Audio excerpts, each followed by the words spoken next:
ప్రముఖ నటుడు మక్కల్ నిధి మయం పార్టీ అధినేత కమల్ హాసన్ చట్టసభ సభ్యుడిగా ప్రస్థానం ప్రారంభించారు. కమల్ హాసన్ రాజ్యసభ సభ్యుడిగా ప్రమాణ స్వీకారం చేశారు. తొలిసారి పార్లమెంట్లో అడుగుపెట్టిన మక్కల్ నిధి మయం అధ్యక్షుడైన కమల్ హాసన్ పెద్దల సభలో తమిళంలో ప్రమాణ స్వీకారం చేశారు.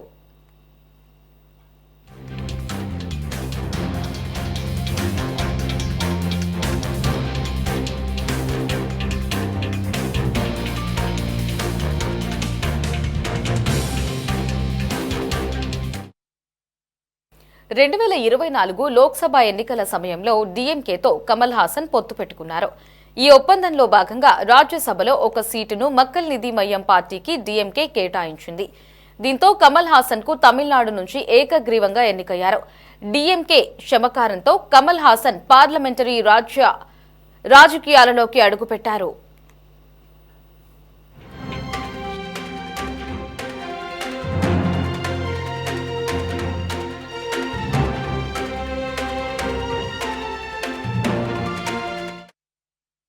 కమల్ హాసన్ 2018లో మక్కల్ నిధి మయం పార్టీని స్థాపించారు. 2019 లోక్సభ ఎన్నికలలో కోయంబత్తూరు నుంచి పోటీ చేసి ఓటమిని చవిచూశారు.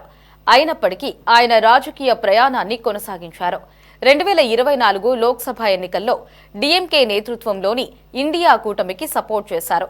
కోయంబత్తూరు నుంచి పోటీ చేయాలని ఆలోచించినప్పటికీ బీజేపీ అభ్యర్థి అన్నమలై పోటీ వల్ల ఆ నిర్ణయం నుంచి వెనక్కి తగ్గారు. బదులుగా డీఎంకే తరపున రాష్ట్ర వ్యాప్తంగా ప్రచారం చేశారు.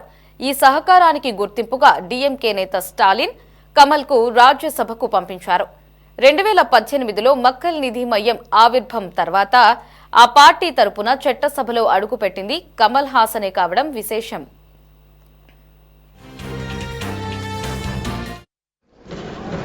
తమిళనాడు శ్రీ కమల్ హాసన్